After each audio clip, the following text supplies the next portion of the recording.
तो hello student, हमारा chapter चल रहा था आपका इलेक्ट्रोकेमिस्ट्री यानी विद्युत रसायन, जिसके हमने 3 वीडियो अपलोड कर चुके हैं। ये आपको इसकी लेक्चर नंबर 4 है। इसमें हम आपका बात करेंगे इलेक्ट्रोड पोटेंशियल यानी आपका इलेक्ट्रोड विभव के बारे में।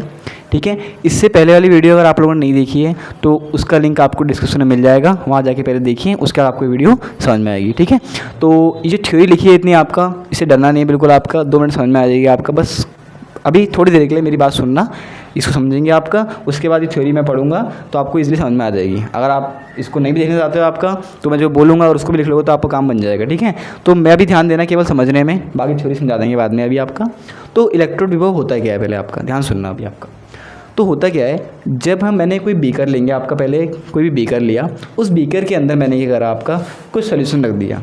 अब सोल्यूशन कौन सा लेंगे वो बता रहा हूँ, पहले आपको सुनना ध्यान से। अब मैंने क्या करा, ये एक रॉड है मेरे पास आपका, मैं रॉड को एम बोल रखा है। एम का मतलब क्या है, मेटल। आप कोई भी मेटल की रॉड लोगे, जिंक, कॉपर या कुछ भी ले लिया आपने रॉड लोगे, अगर आप उस इलेक्ट्रोड यानी उस रॉड यानी उस एलिमेंट को, जैसे मान लो मैंने ले लिया जिंक का, किसका ले लिया आपका, जिंक का। मैं नाम लिखता हूँ इसका आपका, किसका ले लिया, मान लो जिंक का लिख दिया, ये हो गया जिंक का। अगर ये मेटल मैंने जिंक की ली है तो सॉल्यूशन भी क्या लूँगा आपका, जिंक का। मतलब क्या है, सॉल्यूशन ऐसा लूँगा जिसमें क्या हो आपका, जिंक पॉजिटिव हो। समझ में आया। उसी तरह मैंने मेटल को अगर एम लिया है तो सॉल्यूशन किसका लूँगा आपका, एम एन पॉजिटिव का। फिर बता रहा हूँ आपको, एम मेटल है, एम एन पॉजिटिव क्या है, उसके आयन है, यानी क्या आपका आयन से। अब हम बात करते हैं क्या चीज़ के बारे में। देखो, अगर मैं ये मेटल को इसके अंदर डिज़ोल्व करूँगा तो यहाँ पे 3 कंडीशन होगी। फर्स्ट कंडीशन क्या होगी, देखो आपका मैंने मेटल डिज़ोल्व करा इसके अंदर आपका, तो या तो आपका मेटल का ऑक्सीडेशन होगा या तो आयन का रिडक्शन होगा। अब आप बोलोगे कैसे, समझा रहा हूँ। देखो आपने ये करा, मेटल को इसके अंदर डिज़ोल्व करा, यानी मेटल को इसके अंदर डाला आपका। जैसे ही आप मेटल को इसके अंदर डाला तो उससे क्या होगा, देखो मान लो आपने क्या करा, मेटल ने क्या करा, अपने इलेक्ट्रॉन छोड़ दिए, कुछ आपके डोनेट कर दिए। मतलब कहने का ये है, जैसे मैंने यहाँ पे देखो, अब दिखा रहा हूँ आपको, जैसे ये एम मेटल था आपका, जो रॉड है आपका, तो रॉड ने क्या करा आपका, अपने कुछ इलेक्ट्रॉन डोनेट कर दिए। कितने, उसको मैंने एन बोल दिया, पता नहीं कितने, क्योंकि हर एक एलिमेंट का क्या होगा आपका अलग अलग होगा। और बाद में क्या बन गया आपका, आयन बन गए। तो इससे हुआ क्या, इससे ये हुआ कि सर जो एम था वो क्या बन गया, एम एन पॉजिटिव। इसका मतलब क्या हुआ, यहाँ पे ऑक्सीडेशन स्टेट थी 0, ऑक्सीजन संख्या 0 थी आपका, यहाँ कितनी हो गई आपका, एन हो गई। मतलब कुछ ना कुछ बड़ी है, मतलब क्या हुआ है, ऑक्सीकरण हुआ है। किसका हुआ ऑक्सीकरण आपका, धातु का। किसका हुआ आपका, यानी मेटल का हुआ है। ठीक है, या तो कंडीशन ये होगी। अब मैं बोल रहा हूँ, अगर मान लो ऐसा नहीं हुआ तो क्या होगा। अब मान लो क्या हुआ कि इस छड़ से कुछ इलेक्ट्रॉन निकले, इस छड़ से कुछ इलेक्ट्रॉन निकले, और क्या हुआ, वो इलेक्ट्रॉन क्या हुए, इस आयन जो है आपका सॉल्यूशन में इसके साथ मिल गए। इलेक्ट्रॉन निकले और क्या हुए, इस आयन के साथ मिल गए, तो क्या बना देगा आपका, एम बना देगा, ऑप्शन बना देगा। ये एम एन क्या है ना, ये पहली बार मैंने वीडियो में आपका। ठीक है, तो अभी फिर बता रहा हूँ आपको दोबारा से। तो एम एन पॉजिटिव क्या हुआ है, एन इलेक्ट्रॉन से मिला और क्या बन गया, एम पॉजिटिव। अब ध्यान से सुनना मेरी बात को, ये जो था ये था मेटल जो कि हम डिज़ोल्व कर रहे हैं अंदर आपका। तो यहाँ पे बोलेंगे क्या हुआ, मेटल का ऑक्सीडेशन यानी ऑक्सीकरण हुआ। वही मैं बोल रहा हूँ, ये क्या आपका एम एन पॉजिटिव है। एम एन पॉजिटिव का किसके अंदर था आपका, एम एन पॉजिटिव था सॉल्यूशन के अंदर। तो सॉल्यूशन के अंदर क्या हुआ, इलेक्ट्रॉन मिले इसको और क्या बना, एम में बदला।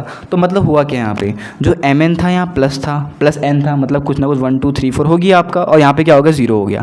मतलब क्या हुआ, इसके ऑक्सीकरण संख्या में क्या आई, कमी आई, कम हो गया। कम होने का मतलब क्या है, अपचयन हुआ। अपचयन किसका हुआ, अपचयन हुआ किसका भैया, धातु आयन का। क्या हुआ, धातु आयन का क्या हुआ, अपचयन हुआ। समझ में आया। अब जो थ्योरी लिखी है ना, ये पूरी थ्योरी इसी बारे में लिखी है।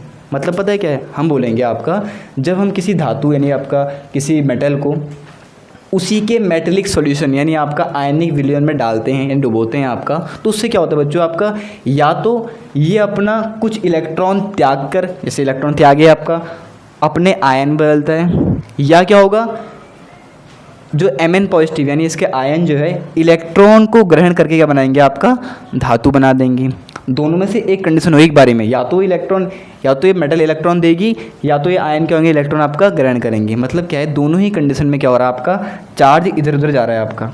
या तो देख रहे हो आप, देखो यहाँ पे चार्ज नहीं था, यहाँ पे चार्ज आ गया, यहाँ पे चार्ज था और यहाँ पे चार्ज क्या हो गया, गायब हो गया। मतलब क्या है, दोनों ही कंडीशन में क्या हो रहा है, आपका चार्ज का डिस्ट्रीब्यूशन हो रहा है। ठीक है, अब आपको पता है कि चार्ज मतलब क्या होता है, चार्ज मतलब कहीं ना कहीं बात किसकी हो रही है, आपका पोटेंशियल यानी विभव की बात हो रही है। कहने का मतलब मेरा ये है, कहीं पर भी आपको दिखे कि एक चार्ज यहाँ से वहाँ जा रहा है, वहाँ से यहाँ जा रहा है, इसका मतलब क्या हो रहा है, वहाँ पे आपका इलेक्ट्रिक पोटेंशियल यानी एक तरह से आपका विभव आ रहा है। अब वो कैसे आ रहा है, जैसे आप लोग घर में वो यूज़ करते हो, बैटरी यूज़ करते हो, सेल यूज़ करते हो, तो वो उसमें लिखा होता है 9 वोल्ट, 3 वोल्ट, 4 वोल्ट लिखा होता है, तो V लिखा होता है, मतलब वोल्टेज है आपका, यानी पोटेंशियल है, यानी विभव है आपका। लेकिन आपने देखा उससे तो करंट मिलती है, हमें क्या मिलती है, करंट मिलती है। तो क्या हुआ, एक तरह से कन्वर्जन हुआ, यानी चार्ज जा रहा है तो ये तो करंट मिल रही है आपको। तो उसी तरह यहाँ पे क्या है, या तो अपने इलेक्ट्रॉन ले, या ये वाला Mn इलेक्ट्रॉन इससे ले ले, या इसके इलेक्ट्रॉन अपने छोड़ दे। तो दोनों ही कंडीशन में क्या हो रहा है, आपका चार्ज डिस्ट्रीब्यूशन हो रहा है, मतलब क्या हो रहा है, कहीं ना कहीं पर आपका इलेक्ट्रोड विभव यानी वैद्युत विभव उत्पन्न हो रहा है। वही थ्योरी मैंने यहाँ लिखी है, जो मैंने बोला एक एक पॉइंट मैंने यहाँ लिखा है। अब मैं ज़रा आपको समझा देता हूँ पहले, ठीक है।